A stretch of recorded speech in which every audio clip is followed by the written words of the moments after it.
Welcome to the DJ Insider Podcast, sponsored by Amplified Events. It's the only podcast where we break down insider information from our weddings, experience, and advice from over 15 years in the wedding industry. We're your hosts. I'm Mike Kane, owner of Amplified Events. And I'm Joe Albomonte, the general manager of Amplified Events. Let's get into it. Well, I assume we're back. We're back. Oh, man. Crazy. I had double header. You had a single header. Yes. Where were you? How'd it go? Give me the highlights, lowlights. Yeah, it was, where was I? Andorra in Cherryville, Indiana. It was nice. Close by to me, so I definitely like those ones. But it was a decent wedding. I started early, just because guests started to arrive, so we started playing early. But we did everything all in one spot. So ceremony, reception, all in that one spot. So they did the ceremony on the dance floor. Guests just sat at their tables and came in, and it wasn't bad. But thinking of the lowlights, highlights, I did find a way to connect our ceremony microphones into our booth, our main setup. Oh, nice. Running it off of and plugging the mixer into one of our mic slots and just running the volume off of that. But everything runs through. So that was kind of fun. Just tore it down after and threw a decent party.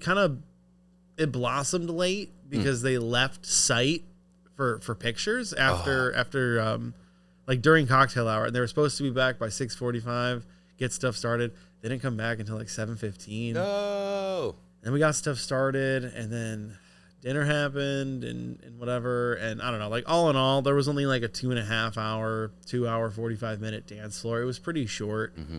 But it was a good time. People partied, people drank. Everybody seemed to have a good time. General merriment. And I was home early, so Good deal. It wasn't too bad. How was yours? Good. I mean, I had two. At Saturday, I was at Aberdeen. Beautiful wedding. I had done her sister's wedding 2 years ago.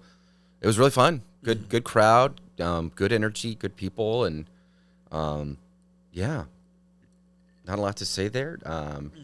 Then on Sunday, it was at Walden. It's beautiful, of course.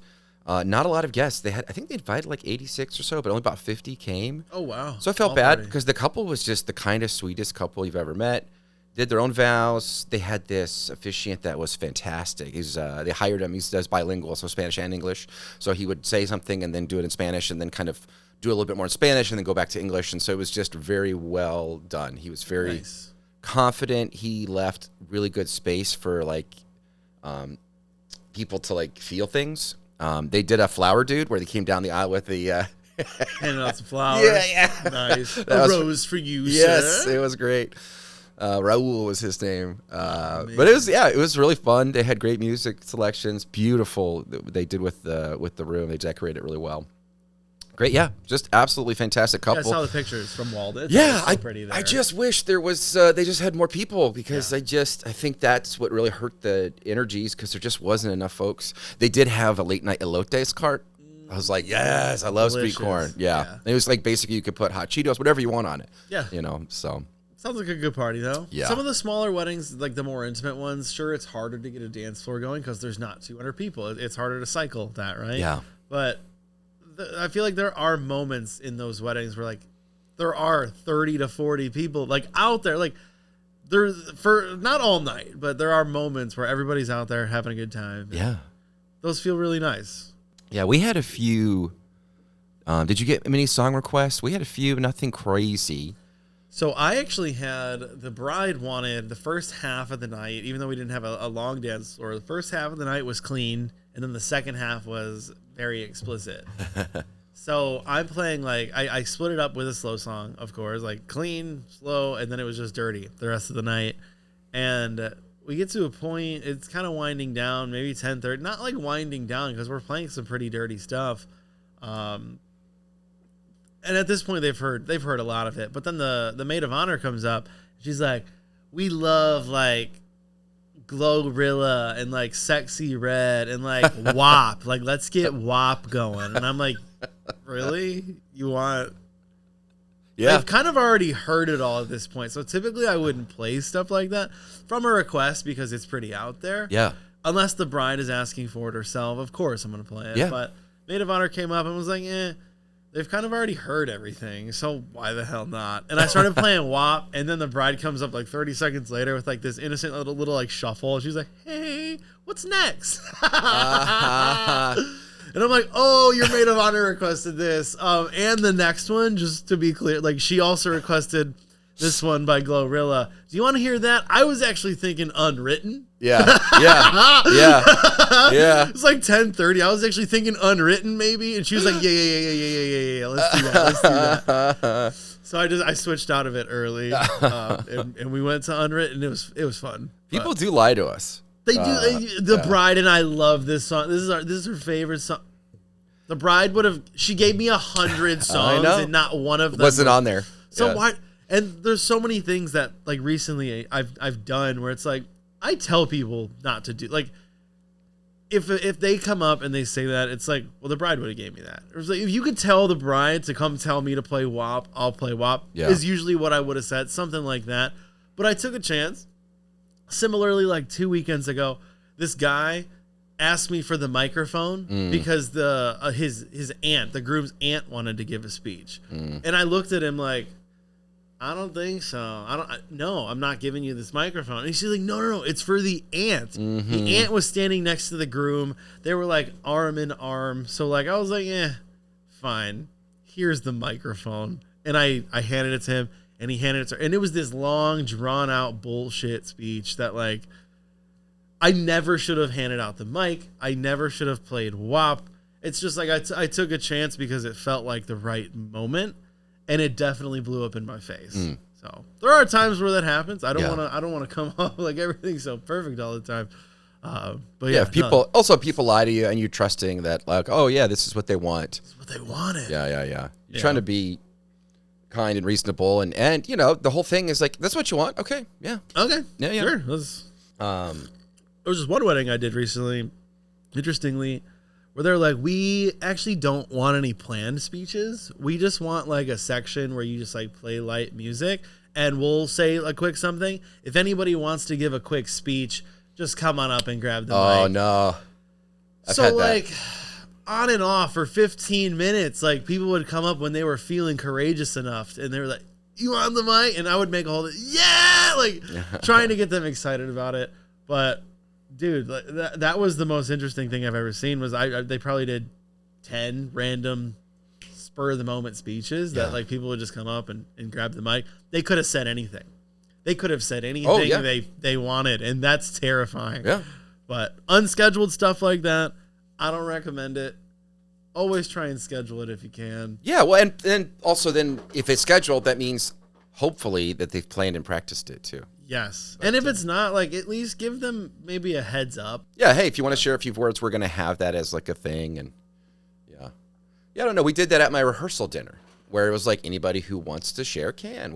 That was the perfect place. That's a great spot to do that. You know, especially because nobody was like wasted at that point, you know, at the rehearsal dinner. We were like done with dinner. They wanted to do speeches at the end, like ready to open dance floor. Yeah.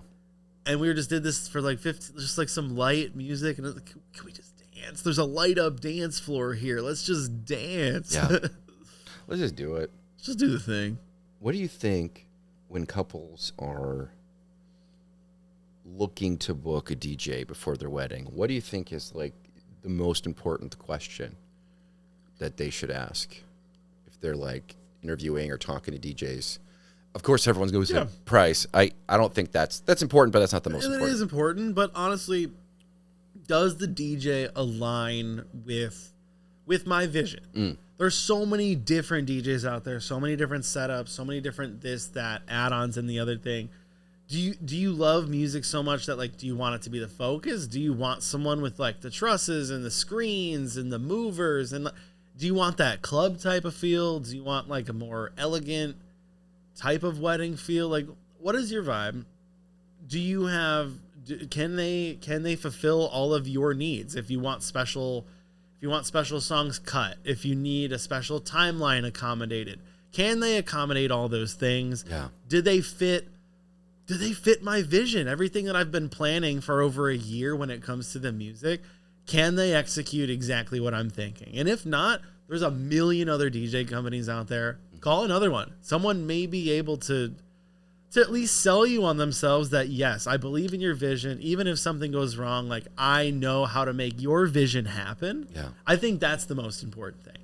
So do they align with the vision of my wedding day? I think is one of the most important questions to answer. And I think, yeah, they should probably answer that question themselves too before they even reach out, is what is our vision? What is that? What are we looking for? Look What kind of experience do we want to have? What kind of things do we want to be feeling?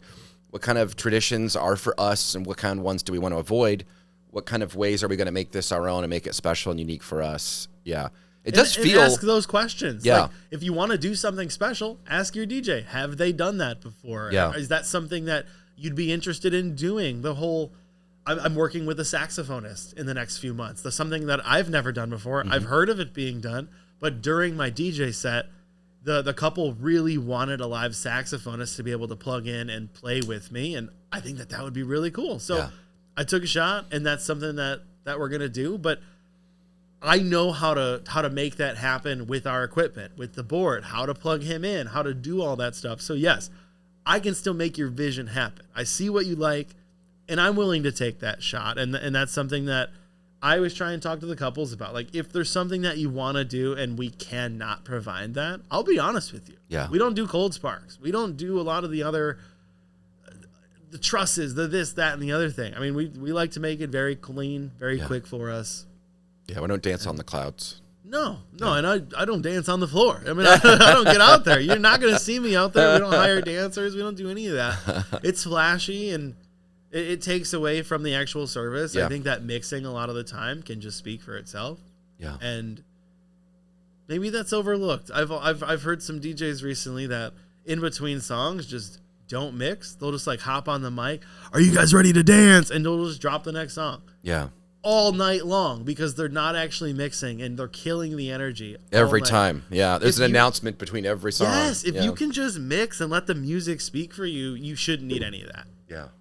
Let the music do the work. Yeah. Yeah. That's been my philosophy. I don't, it's amazing to me, how many couples that book a DJ when they don't even know that they want a DJ. You know, it just kind of feels like some couples do that, like, well, it's what you do, you know? Weddings have DJs. I was like, well, do you want dancing? You know, like, do you want? Yeah, I mean, you know, you could rent it. You could probably rent a PA and plug in your phone, and you know. Yeah, absolutely. Yeah. Do you want just background music? Do you want just a microphone for some announcements and speeches? Spotify auto mix and rent a speaker. If like you can. You can save money. You can do that. The quality, the outcome will be absolutely aligned with that. Yes. But I always find that the couples, that the best weddings, the best dance floors it's really important to the couple that they have a great DJ. They spent the time to interview several DJs. They aligned themselves with the DJ that made the most sense with who they are, with their vision, with what they're wanting, and they're putting that trust. And then they're not afraid to say, hey, I want these, I want this, I want this, and then do your stuff here, and that kind of, you know, a good mix of that, I think, goes a long way. Agreed. And then they have great crowds. The crowds are really responsive. They've really thought through on the guest experience at their wedding and cut out a lot of the negative, or not negative, just like stuff that just takes a lot of time and drains. Yes, it just drains energy from the party. Those are also the couples most of the time that are on the dance floor all night. Yeah. Or even hop on the mic like, hey, if you want to talk to me tonight, I'm on the dance floor. Yes. Get out there. Yes. They're on your team from the start. That's right. And there are some couples that really would just prefer some background music, and that's totally fine. But you don't have to tell me that you're going to be a bunch of partier and you want to. We can have just like a casual, if that's what your vision is. We just want to align with your vision. That's it. We can do that. If you just tell us that, we'll do it. Yeah, it doesn't have to be. You don't have to be a different person. It's your wedding. It doesn't have to be unique. Everybody fixates on their wedding or some part of their aspect being unique. And sure, that's important to an extent if that's something that you care about. But honestly, just do what's important to you. And if you don't want to do any of the fluff, don't do it. If you don't want to do the mother, son, father, daughter, bouquet, garter, don't do it. You don't have to. Yeah. What do you think are the top 3 tips for couples planning their wedding? They're planning their wedding music that you would give. That sounds like one of them is like, infuse yourself into the music a little bit. Do the make sure that you've kind of thought through the music instead of just like, well, what are the most requested? Let's just do that.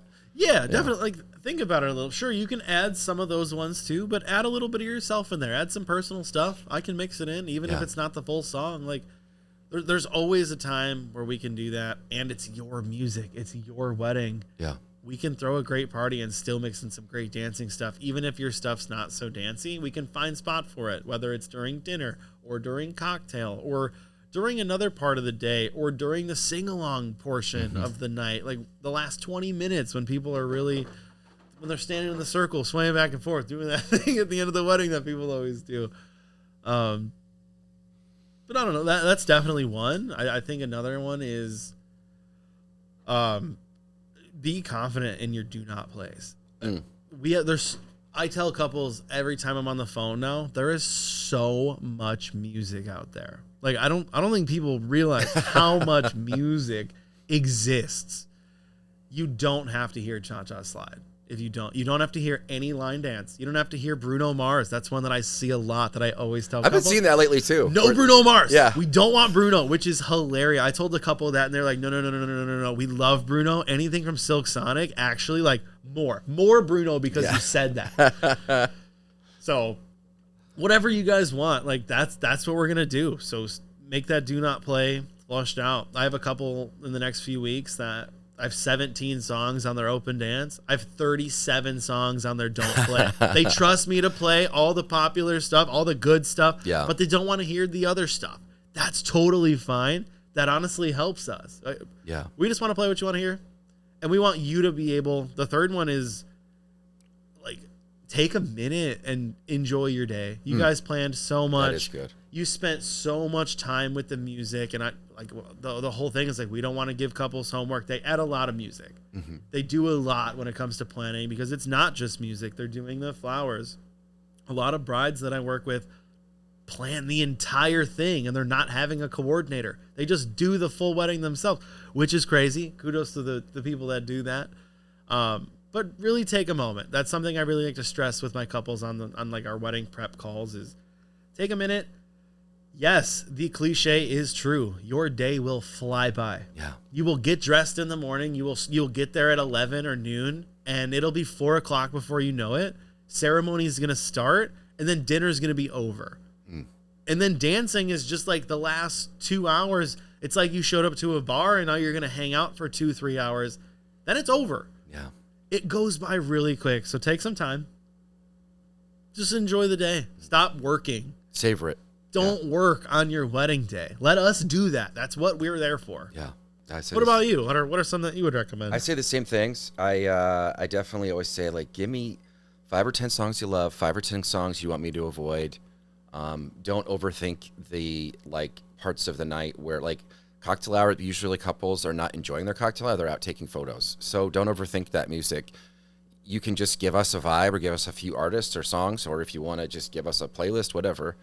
But I would say don't stress yourself out with coming up with every song for dinner and every song for cocktail, every song for your prelude if you don't need that. And if you don't want to do that.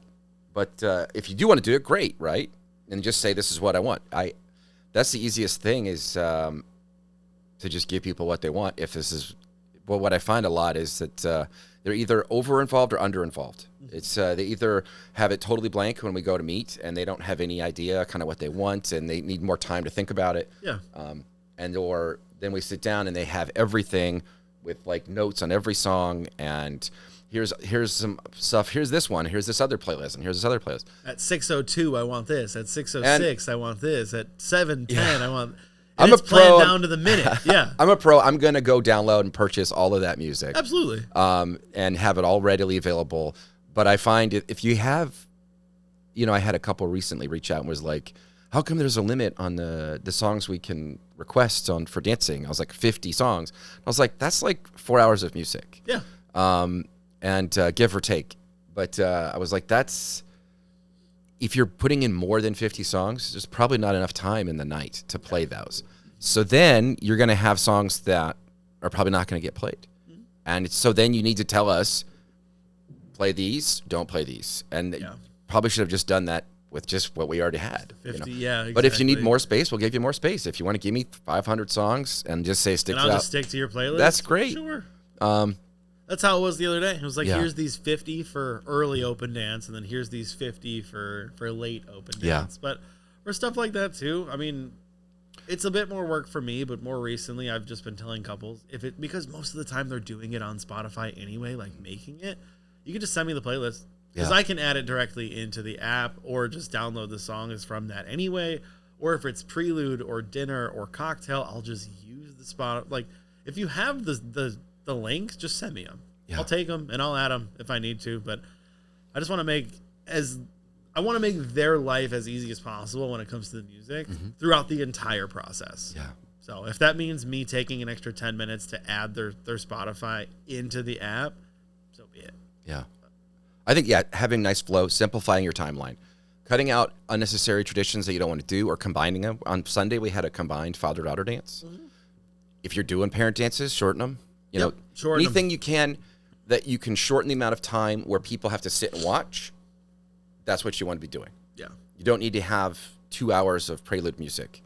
Guests usually arrive late anyways. And so plan on that. It's like we're saying we're starting at 4, we're actually going to start at 4:10. Yeah. You know, stuff like that.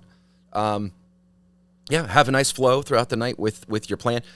It irks me when we just get a dance floor going and they're like, hey, announce this, there's the cake bar, there's a shuttle coming. And every 5 minutes I have to get on the mic and make an announcement. And I try not to do that. I try to save them because that's distracting. People can't hear it anyways, or they ignore it. They're just going to tune you out. And just limited announcements, what's really important, and the rest, just let the party be the party. Stop trying to, do this other song. It's like, I've had a few of those ones where I'll just get it going, and then a couple or someone will come up and play this next song next. The bride wants it. I'm like, okay. I'm happy to do that. And then if you're doing that, what people don't know is yes, I can do it next. However, I'm 4 songs down. Yes. I'm planning the next 20, 30. I'm not on this song anymore. I'm not even on the next song. I am 3 or 4 songs down.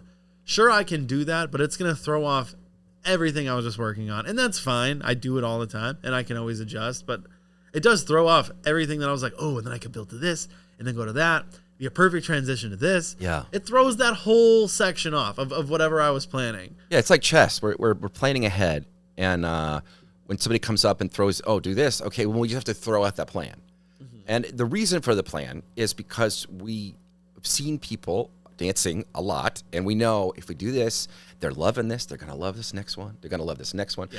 And we're just going to keep a good flow going. That's how you keep a dance floor maintained, not interrupting it with dead music, with dead silence, with announcements, and with just huge genre and energy changes that we're not planned for. It's gonna be jarring, and it's gonna throw you out of your vibe if you're dancing. So avoid that if you can. If you're a couple, on that, what was the question again? It was just 3 tips. 3 tips, yeah. Those are the ones. So it would be, give us what you want, what you don't want.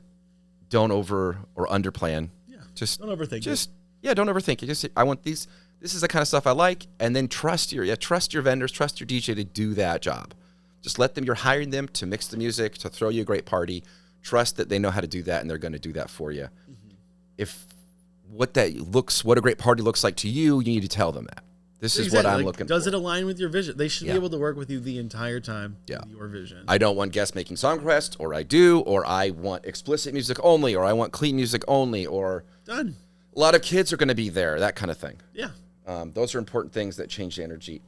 Photos are really important to me. I'm going to be out taking photos most of the night. Okay.